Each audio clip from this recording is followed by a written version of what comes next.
오늘도 우리가 창세기서를 살펴보고 있습니다. 41장 1절에서 16절 말씀인데요. 여러 번에 걸쳐서 꿈 이야기를 하고 있습니다. 이 꿈, 저번에 우리가 살펴본 대로 이 꿈의 해석은 누가 한다고요? 주께 속한 것이다 라고 한 것처럼 사람이 꿈 해몽가 아무리 소용없습니다. 하나님께서 꾸게 해주신 것은 아무도 풀 수가 없는 거죠. 하나님께서 누군가를 통해서 그거를 해석해 주어야만 한다는 겁니다.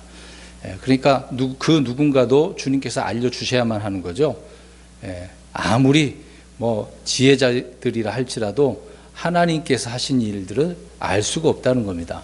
이런 꿈도 그래서 예언적인 꿈이 있는 거죠. 오늘 우리가 이제 살펴보게 되겠습니다만은 파라오 역시 꿈을 꾸게 되었는데 이것은 예언적인 꿈이 되는 것입니다. 성경에 보면은요. 이런 것은 단순한 꿈이 아니고 예언적인 의미를 담고 있는데 그런 왕들이 있었습니다. 이전에 우리가 아브라함 때에도 아비멜렉이 있었지 않았습니까?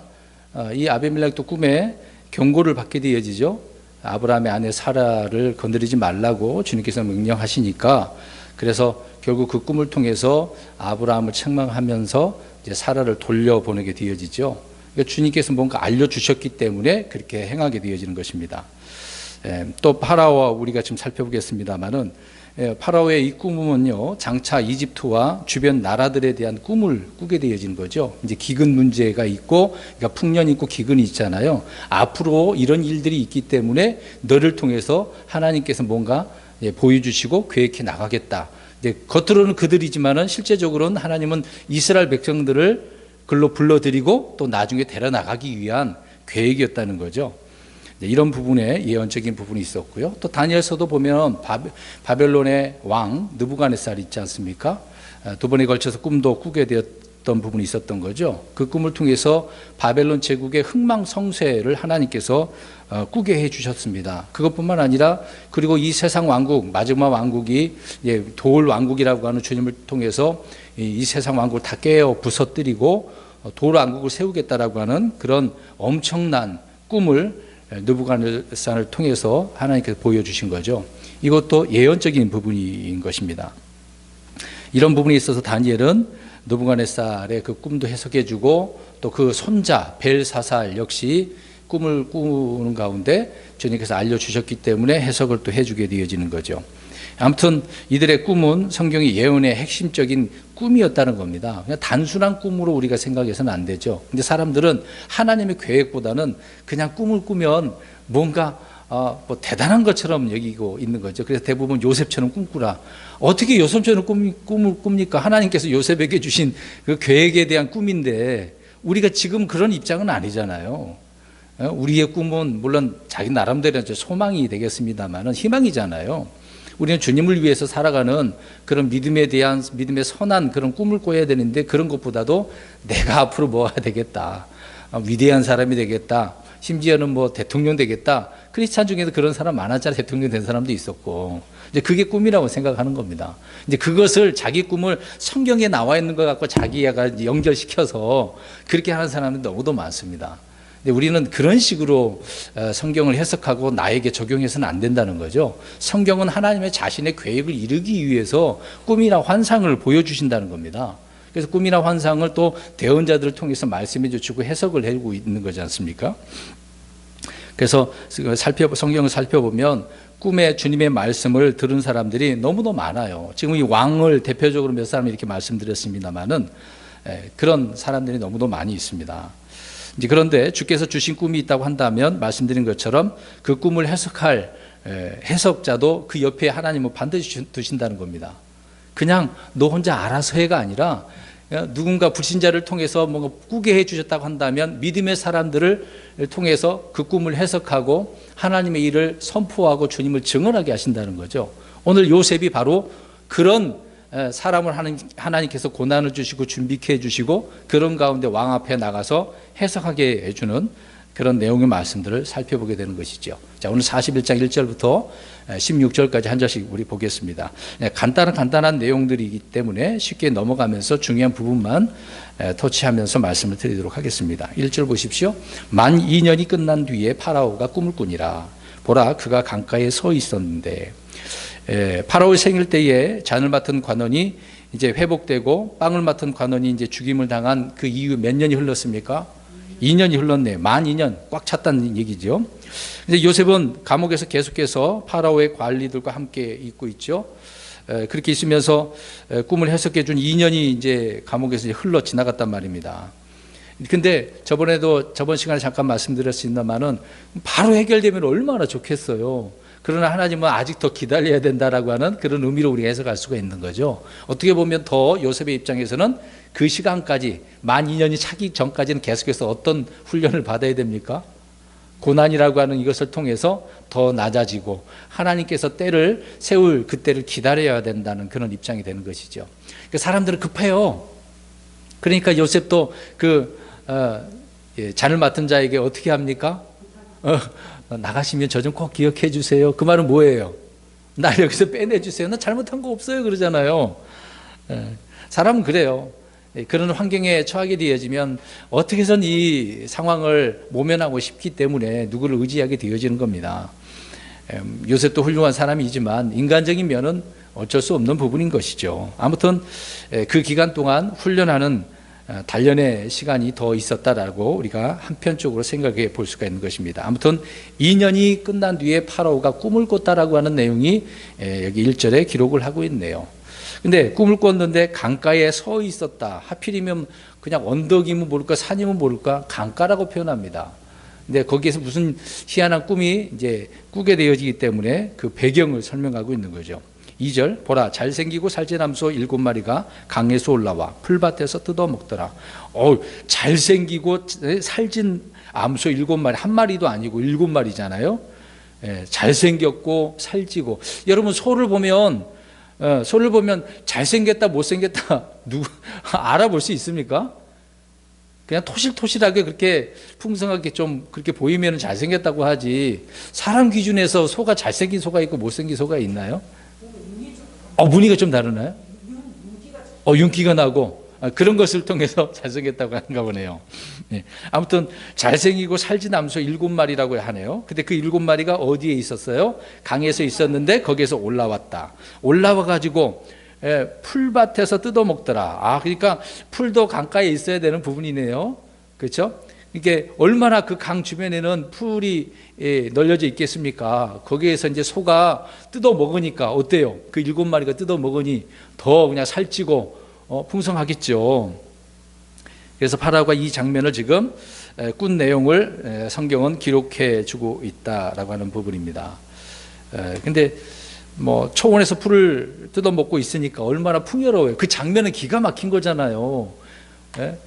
풀밭이 이렇게 있고 뜯어먹고 살찌고, 와 대단하다, 정말 풍성하다라는 평안하고 이제 그런 마음을 우리가 가질 수 있겠죠. 이제 그런 장면을 지금 묘사하고 있는 것을 보게 되어집니다. 3절 보십시오. 또 보라 지금 잘생기고 살찐 암소 7마리라고 하는데 이제는 뒤를 따라 못생기고 야윈 다른 암소 7마리가 강에서 올라와 강둑에서 그 다른 암소들 곁에 섰는데, 이제 뭔가 대비해서 설명을 하고 있는데요. 파라오는 놀란 장면 하나 더 보게 되어집니다. 그 뒤를 따라서 못생기고 야윈 다른 7마리가 강둑에서 올라와서 먼저 이제 올라온 암소들 곁에 서 있네요. 떨어져 있는 것도 아니고 옆에 있는 것을 보게 되어집니다. 근데 우리가 잠깐 이 소 이야기를 하게 되어지면, 이집트는 소가 어떤 동물이겠습니까? 우상, 신이라는 거죠. 신성한 동물로 여기고 있는 겁니다. 그러니까 암소는 이집트의 이시스를 상징하고 있는데 그 우상 이름이 그래요. 이시스, 그들의 신 이름입니다. 이시스라고 있어요. 풍요의 여신입니다. 풍요의 여신. 대부분 풍요를 다룰 때는 이제 여신 쪽으로 가게 되어지죠. 왜 그러냐면 여성은 가슴이 있지 않습니까? 거기서 젖이 나오기 때문에 이제 그것을 통해서 풍요를 강조하고 있는 것이죠. 이집트를 지금 말을 하고 있습니다만은 인도도 역시 소는 어떻습니까? 힌두교들은 소를 신으로 죽일 수도 없죠. 코끼리도 마찬가지겠습니다만은. 아무튼 이 소를 섬기고 있는 이집트는요 굉장히 미신적인 그런 신화를 가지고 있습니다. 성경에 이시스뿐만 아니라 오시리스도 있어요. 코러스, 호러스의 눈 그도 신도 있고요. 별의별 신 다 있습니다. 뱀도 있고요.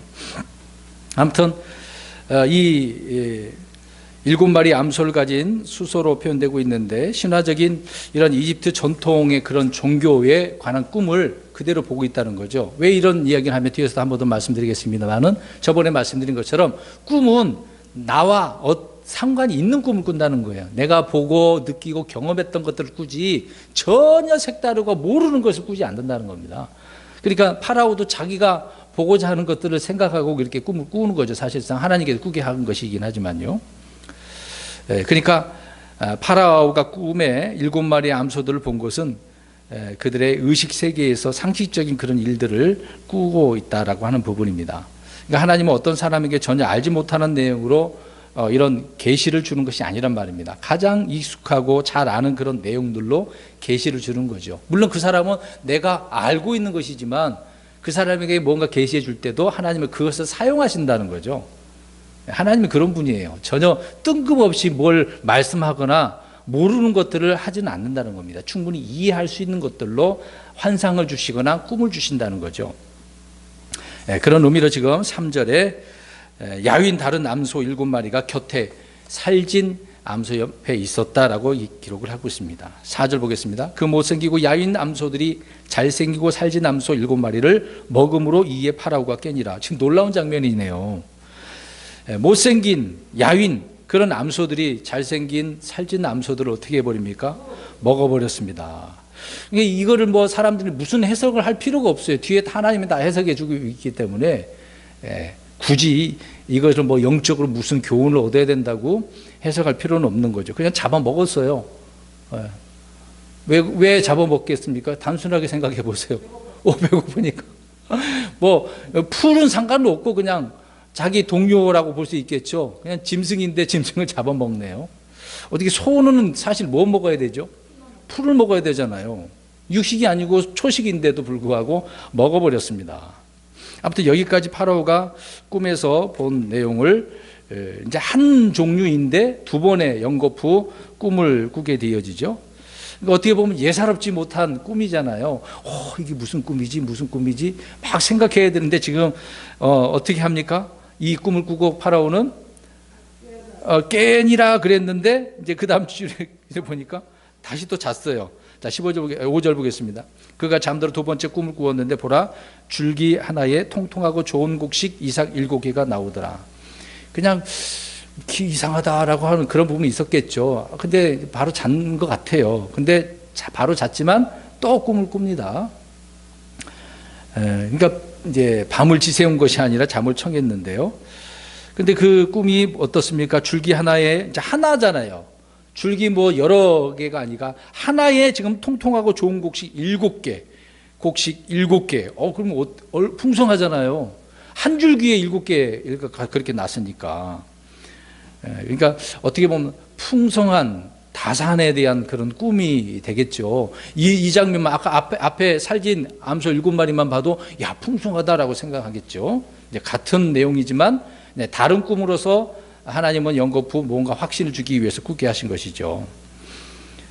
말씀드린 것처럼 우리는 꿈에서 다양한 모습과 인물과 사건을 볼 수 있는데 그것이 현실이 되고 안 되고의 문제는 차후의 문제고 꿈 자체는 지금 어떻습니까?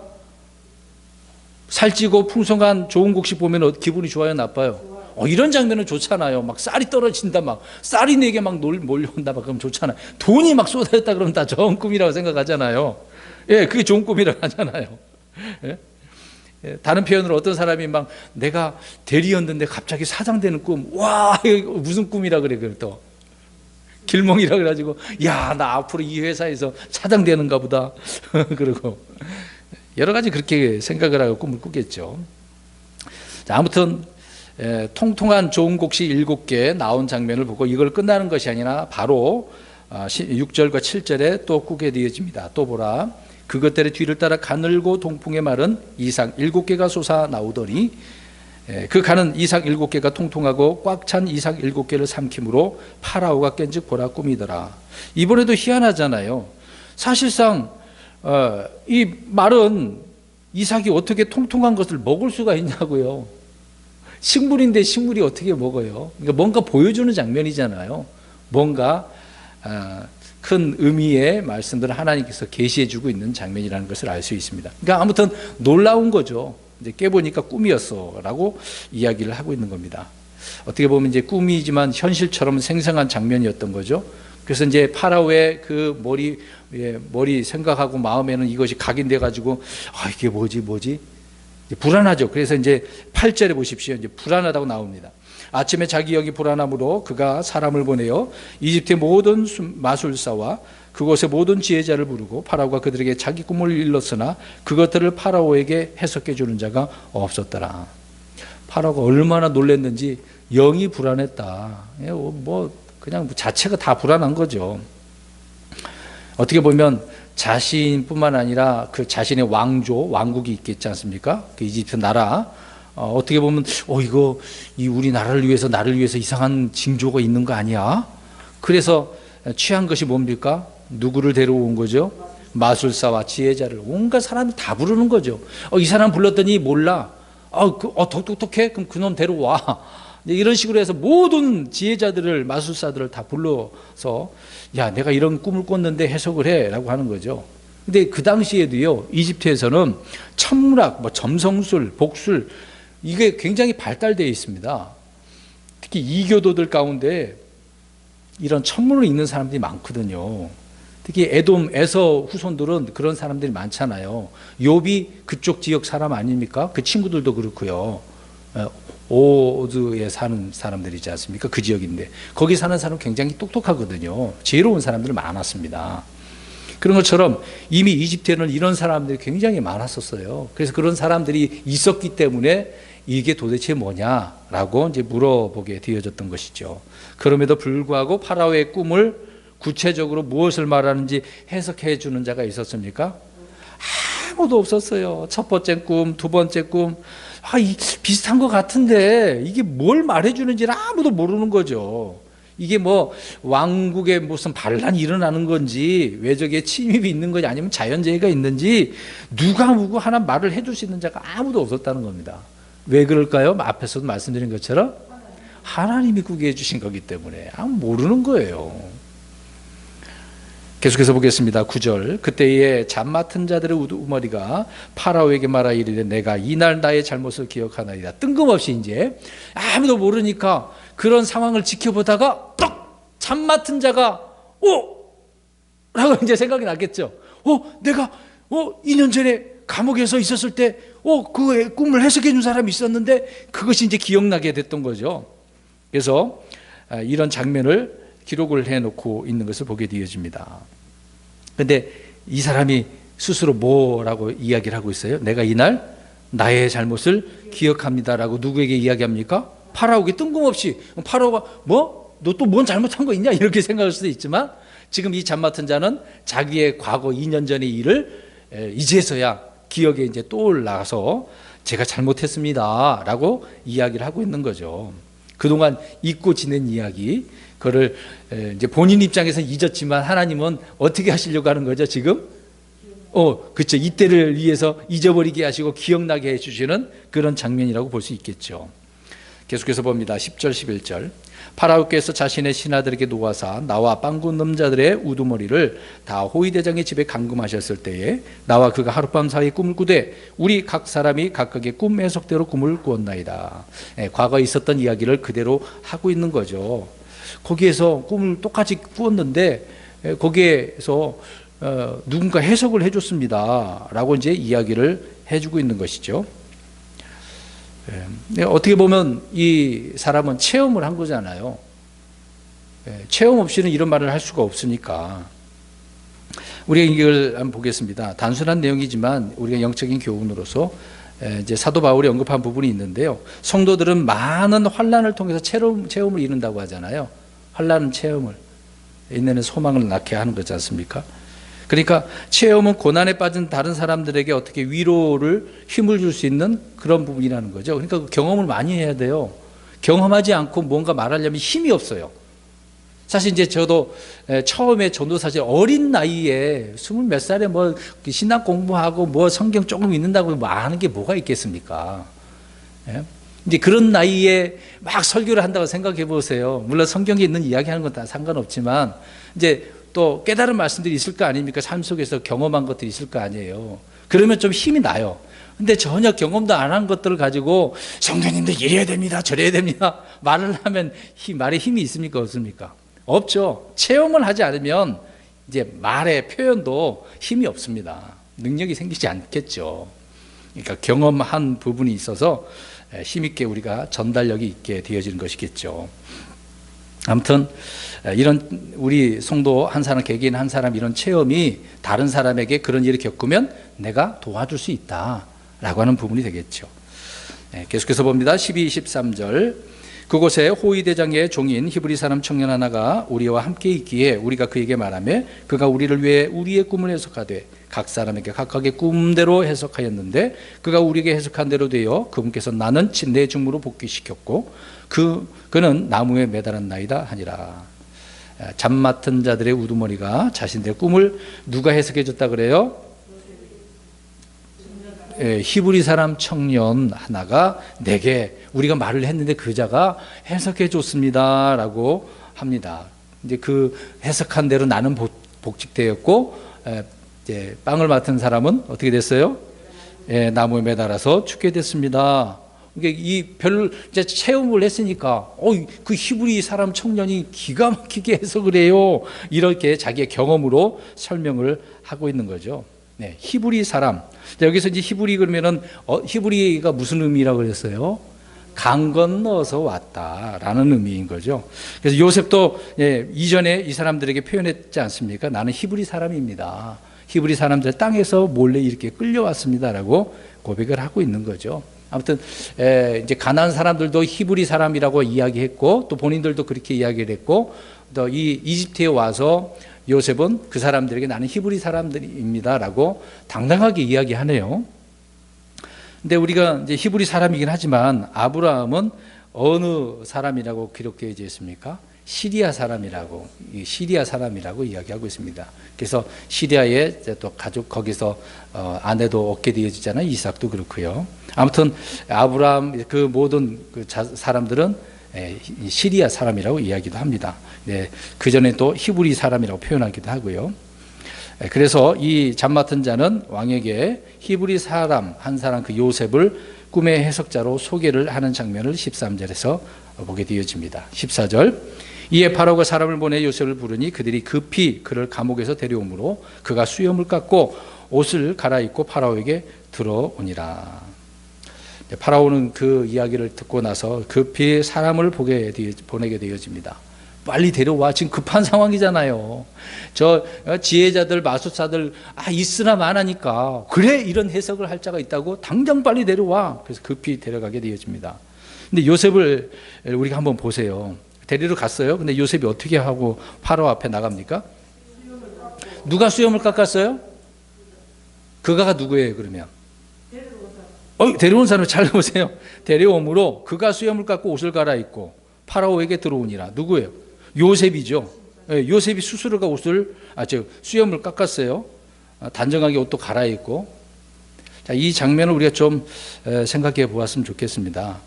그 전까지는 계속해서 요셉은 자기 자신이 누구라고 강조를 하고 있어요. 나는 히브리 사람입니다. 난 하나님 섬기는 사람입니다. 목에 칼이 들어와도 보디발 아내에게 하나님 앞에 이거는 악한 일입니다. 당당하게 자신이 누군지 내 믿음이 어떤 믿음인지 내 신앙이 내가 섬기는 대상이 누군지를 알려준 사람이에요. 근데 지금 사실상 히브리 사람들은요, 이스라엘 사람들은 수염을 어떻게 할까요? 길러요. 깎으면 안 돼요.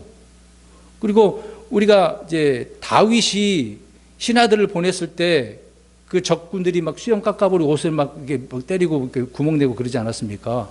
그러니까 그게 이제 수치스러운 것이라고 그래서 잠시 자랄 때까지 기다렸다가 오게 하잖아요. 그러니까 이스라엘 사람들 남자들은 수염을 기르거든. 지금도 우리가 이스라엘 사람들 보면은요, 그들은 아직도 모자 쓰고서 수염 기릅니다. 대단한 사람들이죠. 그들은 이제 율법대로 그렇게 하려고 하는 부분이 있는데, 아무튼 근데 지금 요셉은 어떻게 하고 있는 거죠? 그러니까 그동안에 수염을 기르고 있었는데, 누가? 본인 스스로가. 자, 이 이제 관습 문제거든요. 무엇을 말씀드리려고 하냐면요, 요셉은 이집트에 살면서 이집트의 관습과 문화대로 수염을 깎은 거예요. 그동안은 안 했다가 지금 왕 앞에 가면 물론 단정해야 될 필요성도 있겠습니다만은 본인 그 신하들이 깎으라고 한 건 아니잖아요. 본인 스스로가 이렇게 수염을 깎았다라는 것을 알 수가 있습니다. 자, 이런 문제에 있어서는 어떤 타협을 한 게 아니에요. 굴복한 게 아니라 그냥 지혜롭게 했다라고 하는 부분입니다. 그러니까 우리가 신앙생활 할 때도 그렇거든요. 우리의 신앙의 절개는 어떻게 해야 됩니까? 지켜야죠. 근데 때로는 이 세상 사람들과 같이 어울릴 수 있는 부분에 있어서도 관습도 문화도 그들의 지혜롭게 행할 수도 있다라고 하는 부분입니다. 사실상 안 해도 되는 거잖아요. 근데 이집트 사람들은 수염을 기르면 안 돼요. 그들은 좀 단정한 면이 있습니다. 그러니까 하나님의 법에 대해서는 뭐 이런 문제는 뭐 크게 문제가 되지 않기 때문에 융통성이 있는 거죠. 신앙생활도 융통성이 있어야 됩니다. 아니야, 난 성경대로 이렇게 할 거야. 우리 특히 킹제임스 성경을 보고 있는데 성경대로 성경 없는 거 안 한다고 그거 참 좋은 취지예요. 근데 세상 사람들에게 모르잖아요. 불신자들은 그게 뭔지 무슨 뜻인지도 모르는데 그들에게 좀 융통성도 있어야 된다. 사실 제가 신학생 때도 이제 이런 융통성이 없었습니다. 제 성품도 좀 그런 면이 있어가지고 막 타협 안 하려고 그러고 나 그런 거 안 해. 그럴 때도 많았거든요. 굳이 그럴 필요도 없는데요. 예를 들어서 불신제 그 산소 같은 경우에 조상들이 부모 할아버지 있지 않습니까? 그거 뭐 절도 안 한다고 제 그때는 무슨 어떤 좀 뭐 정신 못 차리는 부분이 있었는데요. 산소도 안 갔습니다. 고등학교 때 예수 믿고요. 무슨 거기 가면 전한다고 생각하니까 안 갔다고요. 가면 뭔 상관이 아무나 안 하면 되죠. 좀 못된 그런 부분이 있었습니다. 그러니까 융통성이 없었던 거죠. 제 입장에서는. 신앙생활도요, 융통성이 있어야 됩니다. 타협하라는 문제가 아니라 그들과 어떤 상대를 할 때 내가 해야 될 그런 필요성도 있다라고 하는 부분인 거죠. 자, 이 말씀을 이제 이렇게 이것만 설명하면 이해를 안 할 거예요. 사도 바울이 언급한 부분을 우리가 잠깐 보면 성경 보겠습니다. 고린도전서 9장 19절에서 22절. 그러니까 왜 이렇게 해야 되냐? 그들을 얻으려고, 구원시키기 위해서. 왜 지금 이 요셉이 수염을 깎았겠어요? 단순히 왕 앞에 가가지고 해석만 하려고 하겠습니까? 뭔가 자신을 깔끔하게 보여주고 이 사람이 우리 주님이 어떤 분인지 지금 해석을 누가 하게 하시는 건데요? 하나님이 하게 하신 거잖아요. 주님을 증언하기 위해서 하는 것이기 때문에 이런 융통성이 필요한 거죠. 바울도 그랬습니다. 고린도전서 9장 19절에서 22절 좀 길지만 읽겠습니다. 네 구절 읽겠습니다. 9장 19절부터 22절 시작. 내가 모든 사람으로부터 자유로우나 스스로 모든 사람에게 종이 된 것은 더 많은 사람을 얻고자 함이라. 유대인들에게 내가 유대인같이 된 것은 유대인들을 얻고자 하며 율법 아래에 있는 자들에게 율법 아래에 있는 자같이 된 것은 율법 아래에 있는 자들을 얻고자 함이며 율법 없는 자들에게 내가 하나님께 율법 없는 자가 아니요 그리스도께 율법 아래에 있는 자이나 율법 없는 자같이 된 것은 율법 없는 자들을 얻고자 함이라. 약한 자들에게 내가 약한 자같이 된 것은 약한 자들을 얻고자 하며 내가 모든 사람에게 모든 것이 된 것은 어찌하든지 몇 사람이라도 구원하고자 함이라. 유대인이든 약한 사람이든 불신자든 어떤 사람에게 내가 그 사람을 얻고자, 심지어 내가 자유로운 사람인데 종까지 되겠다, 그런 마음을 가졌던 거죠. 그래서 바울이 전도 여행을 떠날 때 불신자들도 또 유대인들도 예수님 믿게 한 경우가 있었다는 것이죠. 그러니까 융통성이 있었던 거예요, 바울도요. 그럼 보겠습니다. 바울은 교회의 신비를 알리게 됐어요. 나는 이제 교회야. 나는 유대인이긴 하지만 난 교회야. 너는 아니지. 이런 식이 아니란 얘기예요. 그 사람을 얻기 위해서, 그 사람들에게 주님이 어떤 분인지 진리를 알게 하기 위해서 이렇게 했다라고 하는 부분이 되겠죠. 네. 특히 불신자들에게 그래야 되는 겁니다. 그들을 무시해서는 안 돼요. 사실상 우리도 마찬가지예요. 나 자신도 믿기 전에는 어떤 사람이었습니까? 불신자, 이제 마귀의 자녀였던 거죠. 하나님의 사람이 되었으면 그 사람이 불쌍히 여기고 그 사람의 위치에 맞게 또 말도 표현해주고 들어주기도 하고 주님을 그 사람을 믿게 하기 위해서 우리가 충분히 그렇게 해야 된다는 이야기입니다. 근데 안 믿는다고 해서 이놈 새끼 지옥이나 가라, 이렇게 해서는 안 되는 것이죠. 그러니까 그리스도인들이 요셉이나 바울처럼 지혜롭게 행해서 사람을 얻기 위해 복음을 이제 그렇게 해야 전해야 된다라고 하는 부분입니다. 그러니까 여러분, 저와 여러분은 그래서 어떤 나 자신의 뭐 전통 양식 그런 다 내려놓고 다른 사람에게 때로는 맞출 수 있어야 돼요. 이게 참 지혜로운 사람입니다. 근데 좀 안타까운 것은 킹제임스 성경 믿는 사람 막 지식이 들어가니까 이런 걸 잘 못하더라고요. 오히려 킹제임스 성경을 접하기 전보다도 더 못한 경우가 많습니다. 더 겸손하고 알면은 알수록 더 겸손해야 되잖아요. 더 신실하게 살려고 노력을 해야 되는데 그러지 않고 막 비판하고 손가락질하고 뒤에서 조롱하고 그래서는 안 되는 거죠. 그러면 못된 사람이죠. 변화된 사람이 아닙니다. 빌립보서 2장 7절에도 보면 우리 예수님이 사람의 모양, 종의 형체를 취하셨다고 그랬습니다. 하나님이신데 왜 사람의 이 온전치 못한 육신의 그 모습으로 오셨겠습니까? 자신을 그렇게 낮추신 거잖아요. 왜요? 그렇게 저와 여러분의 사람처럼 모든 인간의 그 성품, 살과 피를 지니셔야만 우리를 구원하실 수 있기 때문에 그래요. 신이 그것도 경험하지 않고 신이 그런 것도 우리를 못 알아준다고 사람들도 그럴 거 아닙니까? 그러니까 하나님은 사람의 마음을 다 아시기 때문에 아들이신 독생자이신 우리 예수님을 이 땅에 이렇게 사람으로 보내셨던 겁니다. 철저히 경험케 해주셨던 거죠. 우리는 철저히 세상과 분리하고 비타협, 비동조, 비일치 그런 입장을 가지고 있습니다만은 그 외에 우리는 자신을 낮추고 이렇게 세상 사람들과 맞춰서 때로는 나가야 돼요. 지금 뭐 코로나 때문에 막 교회 뭐 핍박한다고, 핍박은 뭐 핍박입니까? 오히려 더 잘 섬기는 기회라고 생각을 해야지. 핍박 없을 때 그러면 잘 섬겼나요? 평상시에? 그런 것도 아니잖아요. 정말 더 열심히 나왔다고 한다면 이해를 해. 근데 꼭 우리를 막 교회를 핍박한다고 그러면 그런 상황에서 더 열심히 나와야 되는데 나와야 안 나와요? 안 나오잖아요. 모이기를 힘써야 되는데 힘쓰지도 않고 이 비대면 또 그렇게 핑계대고 안 나오고. 이게 인간이죠. 이렇게 핑계대서는 안 됩니다. 그러니까 우리가 때로는 융통성도 있어야 되는 겁니다.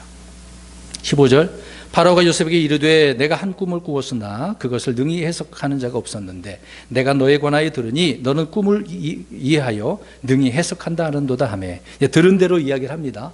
내가 꿈을 꾸었는데 아무도 해석을 못해. 근데 너가 꿈을 해석한다면서 이제 빨리 해봐라. 이제 그렇게 이야기를 해주고 있네요. 근데 중요한 것은 파라오가 아무도 이걸 해석해 주지 못한다라고 하잖아요. 뭐 그 당시에 뭐 마술사나 지혜자들인데 그러니까 지금도 마찬가지입니다. 뭐 정신과 의사나 뭐 상담하는 사람들이나 심리학자들이나 뭐 꿈을 해몽한다는 사람들이나 소용없죠. 뭐 예언의 은사를 가진 사람도 몰라요. 알아봤자 뭐 얼마나 알겠습니까?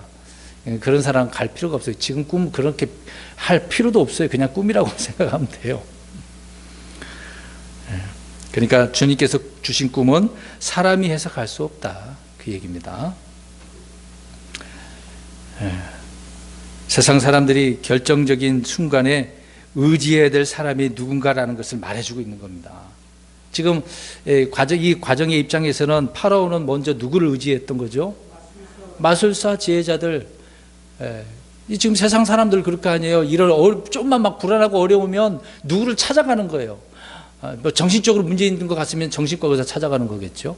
뭐 육신에 문제가 생기면 병원에 의사를 찾아가는 거고. 특히 그리스도인들은 이런 어떤 꿈을 희한한 꿈은 이건 예사롭지 않다 그러면 누굴 찾아가요? 목사님들이나 예언하는 사람을 찾아가는 거죠. 왜 이런 말씀 드리냐면 세상 사람들처럼 결정적인 순간에 누구를 의지해야 되느냐 그 말입니다. 꿈은 그런 문제가 필요 없고 우리가 어떤 상황이든 간에 힘든 상황이 있다고 한다면 좋은 상황이 있어도 우리는 누구를 의지해야 돼요? 하나님, 주님을 의지해야 되죠. 그런데 이제 여기에서 파라오는 누구를 의지하게 되어집니까? 요셉을 의지하게 되어지죠. 이제 소개받았으니까 그렇습니다. 평소에 우리는 뭐 주변의 사람들을, 친구들, 그것도 안 되면 가족들 이렇게 물어보긴 하죠. 그러나 가장 어려운 순간이 닥칠 때 조언을 구하고 도움을 구할 수 있는 것은 하나님의 사람들입니다. 믿음의 사람, 누군가 정말 바르게 신실하게 신앙생활 하는 사람들, 이제 그런 지혜로운 사람들, 믿음의 사람들을 우리가 통해서 조언을 구할 수도 있는 거죠. 지금 파라오의 입장에서는 하나님이 직접 꿈을 꾸게 해줬지만 직접 말해주는 것은 없잖아요. 그럼 보세요. 꿈을 꾸게 해주고 하나님께서 야, 이 꿈은 이거고 7일은 7년의 숫자다? 알려주면 얼마나 좋겠어요. 근데 안 해주시잖아요. 누구를 보내주시는 거죠? 요셉을. 그러니까 하나님의 사람을 보내주시는 거예요. 그러니까 하나님은요, 혼자 다 하지 않으십니다. 누군가를 통해서 일하시는 거죠. 근데 그 사람이 하나님의 사람이냐 아니냐, 그게 중요한 것입니다. 그러면 보냈어요. 그럼 요셉이 이제 갔어요. 그러면 이제 뒤에 좀 나오겠습니다만 어떻게 해야 돼요?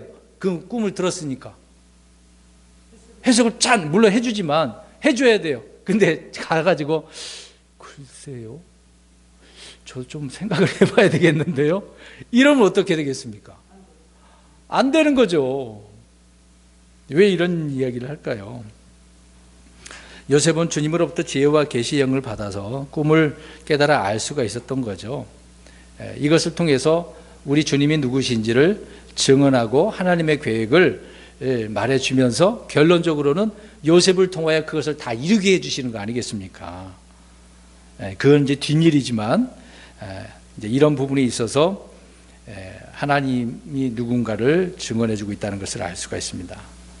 우리는 그래서 지혜와 계시의 영을 받아서 우리 예수님이 누구신지도 또 부르심의 소망이 무엇인지도 또 주님께서 앞으로 우리에게 주시는 상속 유업의 영광이 얼마나 풍성한지도 알아야 돼요.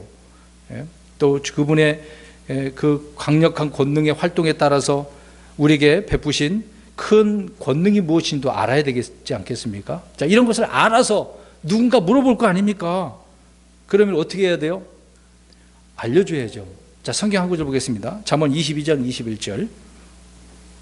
그러니까 우리는 성경 많이 읽어야 돼요. 주님의 뜻이 무엇인지 알아야 된다니까요. 그냥 나 혼자 알고 가만히 있는 게 아니라 하나님께서 그렇게 깨닫게 해주시는 것은 순간순간 누구를 만나게 해주셔서 말씀을 전할 수 있는 기회를 주신단 말이에요. 근데 우리는 그걸 무시해버린 경우가 너무 많아요. 직장생활 하다 보면 별거 아닌데도 우리는 내 입에서 주님의 말씀을 딱 한마디 가족들에게도 할 수도 있거든요. 자, 읽어봅니다. 22장 21절 시작. 너로 하여금 진리의 말씀들의 확실함을 알게 하며 또 너에게 사람을 보내는 자들에게 진리의 말씀들로 답변하게 하려 함이 아니겠느냐. 아멘. 여러분, 이 구절 우리가 읽고 설교도 했었는데요. 너로 하여금 진리의 말씀을 확실함을 알게 해야 된다, 그 얘기죠. 저 여러분을 통해서 누가 예수님이 누구야? 야, 심판 얘기가 자꾸 나오는데 이게 도대체 뭐야? 뭐 종말이 이게 뭐래? 물어봤어. 그러면 설명해 줘야죠. 근데 어떻습니까? 물어보면, 여기서 제가 물어보면 답변해 주셔야 되는데 안 쳐다보시네. 다음에 물어볼까 봐. 주님이 심판한다고 하는데 이 심판이 언제 이루어져? 라고 이렇게 질문하면 설명을 해 주셔야죠. 그러니까 교리 공부도 해야 되고 성경도 읽고 알아야 되는 거잖아요. 자세하게 막 성경 구절 놓고 못하더라도 기본적인 핵심만 설명해 줄 줄 알아야 되지 않겠습니까? 근데 그런 것도 모르고 글쎄 교회 가봐야 되겠는데 우리 목사님한테 한번 물어봐야 돼. 전화번호 알려줄 테니까. 그러지 마시고요. 그러지 마시고 그 자리에서 알려줘야 돼요. 궁금한 거 바로 그 자리에서 해결 못하잖아요. 그럼 잊어버리면 넘어갑니다. 만약에 그 사람이 해결 못 받잖아요. 그러면 자꾸 궁금하다 보면은 이단에게 빠집니다. 이단은 교묘하게 그런 기가 막히게 말하잖아요. 특히 신천지 같은 사람한테 걸려봐요. 오늘 바깥에 나갔다 들어오니까 계단에 신천지에서 무슨 자기들의 신문을 하나 갖다 줬더라고요. 근데 내용 보니까 계시록 이야기밖에 없어요. 계시록을 잘 푼다고. 엉터리지만 아무튼 보니까 말도 안 되는 그런 소리를 적어놨는데, 이제 이런 데 사람들은 관심이 많거든요. 현실에 믿음으로 살아가는 데 관심은 없고 나중에 어떻게 될까 굳이 뭐 상관도 없는데, 그 나중에 일을 지금 당장 나하고 뭔 상관이 있다고 거기에 그렇게 관심이 많아요? 예? 사람들은 엉뚱한 데 관심이 많으니까 그러기 때문에 마귀에게 넘어가는 겁니다. 이단들에게 쉽게 빠지는 거예요. 공부 열심히 하셔야 된다. 예, 그러니까 우리가 누가 물어보면 진리의 말씀을 가지고 확실하게 알려줘야 된다, 그 얘기죠. 그러니까 성경을 우리에게 주신 목적이 바로 이것입니다. 기록된 이런 말씀을 통해서 알려줘야죠. 네, 기록된 말씀은 우리가 보고 듣고 체험한 그 어떤 것보다 더 확실하기 때문에 그래요. 내 말보다 성경이 더 확실한 거 아닙니까? 내 말보다 성경이 올바른 거 아닐까요? 사람의 말은 늘 틀리고 잘못될 수가 있습니다. 거짓말도 많이 보태잖아요. 파라오가 요셉에게 사람을 보내었는데 그냥 뭐 덕담이나 뭐 그렇더라고요. 좋은 꿈이네요. 뭐 잘 될 거예요. 뭐 그럴 정도가 아니잖아요. 파라오는 요셉에게 진리의 말씀들로 된 답변을 듣고자 하는 부분이 되겠죠. 그래서 베드로 사도도 마찬가지입니다. 누군가 우리에게 소망의 이유가 뭐냐? 너 그렇게 소망을 가지고 사는데 그게 뭐냐? 그러면 항상 답을 할 수 있도록 예비하라고 그랬습니다. 준비도 해놓고 있어야 돼요. 척척척 물어보면 답을 줘야죠. 줬는데도 이해 못하는 사람도 있을 수도 있습니다. 다시 공부를 세심하게 해야 되지 않겠습니까? 항상 답변해 주기 위해서 준비하고 있어야 된다. 그 얘기입니다. 물론 이 시대에 주님께서는요, 꿈이나 환상이나 우림이나 둠밈으로 하지는 않으십니다. 우리는 성경에 기록된 말씀을 가지고 전하기만 하면 되겠죠. 16절입니다. 요셉이 파라오에게 응답하여 이르되 그 일은 내게 있지 아니이다 하니이다. 하나님께서 파라오에게 화평의 답을 주시리이다 아니라. 아주 중요한 말씀을 마지막에 하고 있네요. 16절. 요셉이 뭐라고 답변을 합니까? 해석을 하라 그러니까 이 해석은 내게 있지 않습니다. 하나님께서 답변을 주실 겁니다. 근데 그 답변이 화평의 답이다. 평안, 해석을 해주니까 얼마나 평안합니까? 불안하고 있는 그런 상황인데 이게 뭐지 막 궁금하면 불안하잖아요. 내게 이게 흉몽 아니야? 그렇게 생각할 수도 있잖아요. 하나님께서 답을 주신다라고 이야기합니다. 그러니까 해석자는 요셉 자신도 아니고 누구다라고 스스로가 이야기합니까? 하나님이다. 얼마나 위대한 신앙입니까? 우리는 그런 말 들으면 내 말을 막 보태갖고 이렇게 설명을 해야지 그럴 거 아니에요. 대부분 좀 성경을 막 해석한다는 꿈을 해몽하는 사람은 그럴 거예요. 내 말을 막 보태려고 그래. 요셉은 그렇지 않았습니다. 물론 하나님께서 깨닫게 해주셨으니까 해석을 해주는 부분이지만 먼저 말을 하잖아요. 하나님이 합니다. 하나님이 답을 주십니다. 자신이 아니라고 이야기를 하고 있는 거죠. 그러니까 아주 중요한 부분입니다. 이런 기회만 있으면 누구를 증언한 거예요? 하나님을. 우리도 기회만 있으면 예수님을 증언해야죠. 기회만 있으면 그런 상황이 되면 예수님을 전하라고 하나님께 내게 기회를 줬구나. 직장생활 할 경우도 그렇지 않습니까? 또 사업할 때도 손님이 하나 오면은 저 사람 순간에 얘기하다가 어떤 탁 예수님을 전할 수 있는 타이밍을 달라고 딱 먼저 기도하면 더 좋겠죠. 성령님 기회가 되면 예수님 전하게 좀 해주세요. 그러면 그런 말이 나올 수 있는 확률이 더 많죠. 하나님께서 그 상황을 인도해 주시는 겁니다. 네, 이게 준비가 되어야 되는 거죠. 그러니까 해석은 하나님께 속한 일이 아닙니까? 라고 40장 8절에 이렇게 언급하고 있는 것처럼 이제는 대놓고 파라오에게 하나님께서 답을 주십니다. 주님을 증언하고 있는 것을 보게 되어집니다. 그러니까 다시 한번 말씀드립니다만은 요셉은 자기를 드러내지 않았습니다. 자기를 부인한 거죠. 오직 주님만을 드러내고 있는 것입니다. 바울도 그렇습니다. 고린도전서 15장 10절에 내가 그들 모두보다 더 많이 수고하였으나 내가 아니 오직 나와 함께 하신 하나님의 은혜로다. 하나님의 은혜라고 강조를 하잖아요. 고린도 성도들에게. 내가 아니다. 주님이다라고 이야기를 하고 있는 겁니다. 우리는 스스로 아무것도 아닌 자임을 알아야 됩니다. 누구라도 자신이 뭔가 된 줄로 안다고 한다면 그 사람은 자기 자신을 속이는 거거든요. 요한복음 5장 30절에도 주님께서는 나는 아무것도 스스로 할 수 없노라. 예수님께서도 그러셨어요. 혼자서 나는 아무것도 스스로 할 수가 없다. 아버지께서 인도하셔야 되고 성령님께서 충만케 해주셔야 된다. 그 얘기를 하고 있는 거죠. 우리는 아무것도 아닌 자들이라는 것을 늘 기억해야 되는 거죠. 요셉처럼 이런 고백을 해야 됩니다. 이런 사실을 알고 인정하고 싫든 싫고 힘든 일이라 할지라도 우리는 그것을 바르게 잡아야 되겠죠.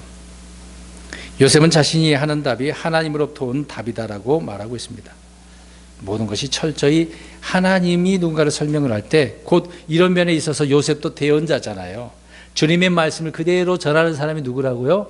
대언자입니다. 대언자들은 자기 말을 더한다 그랬어요?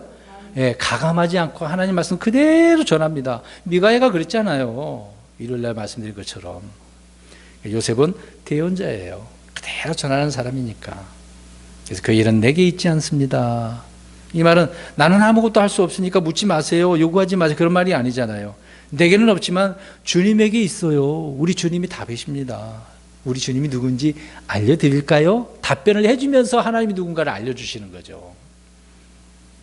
얼마나 참 놀라운 장면입니까? 그냥 꿈 해몽해가지고 국무총리가 됐대. 사람들 거기에 관심이 있을걸요? 근데 거기다 두면 안 돼요. 우리는 결론적으로 그리스도를 통해 모든 것을 할 수 있습니다. 빌립보서 4장 13절에 내게 능력 주시는 자 안에서 능치 못한 일이 없죠. 다 할 수 있습니다. 공교롭게도 좀 전에 박상철 형제님이 문자를 카톡에 이 구절하고 어떤 동영상 하나 보내셨더라고요. 어떤 다이빙하는 선수인데 무슨 문제가 있었는데 이런 말씀 구절을 통해 힘을 내서 한 경기를 그 장면을 보여주더라고요. 그래서 제가 아멘을 하고 답변을 했습니다. 주님을 예수 그리스도를 통해서 우리는 능력 있는 일들을 할 수가 있는 거죠. 나는 할 수 없지만 우리는 그리스도를 통해 넉넉히 이기는 자고 또 핵심은 나에게는 없지만 주님에게 있으니까 나를 통해서 누구를 드러내는 거예요? 주님을 드러내는 거예요. 얼마나 좋은 일입니까? 나를 통해서 주님이 딱 보여진다고 한다면 하나님께서 얼마나 기뻐하시겠어요. 근데 예수님이 딱 보여줘야 되는데 안 보인다고 생각해 보세요. 하나님께서 마음 아프시겠죠? 내가 이렇게 보내놨는데 이 일을 망치네? 이런 생각을 한번 해보세요. 일을 망쳤어? 그러면 안 되잖아요. 성도 여러분, 우리는 내가 사는 것이 내가 아니라 내 안에 계신 그리스도께서 사는 그런 그리스도인들이 되어야 되는 것이죠. 나를 통해서 주님이 나와야 돼요. 내가 나오는 것이 아니라, 내 의가 아니라, 내 안에 있는 내 말, 내 속에 있는 것이 나오는 게 아니라 주님의 것이 나와야 돼요. 그러니까 부지런히 우리 속에다가 주님의 것 말씀 집어넣고 우리 주님에 관한 믿음이 확 풍성해져야 됩니다. 큰 믿음이 이렇게 드러나야 주님께서 적절하게 사용하실 때 얼마나 영광이 되고 기뻐하시겠습니까? 그래서 파라오의 꿈은 그냥 단순한 꿈이 아니었고 이것을 통해서 하나님의 계획을 말씀해 줄 뿐만 아니라 요셉을 통해서 우리 하나님이 누구신지를 증언하고 드러나게 됐다는 것입니다. 이런 삶이 영적인 교훈을 얻어서 우리 자신도 올바른 믿음의 삶이 되기를 주의 이름으로 축원합니다. 아멘. 기도하겠습니다.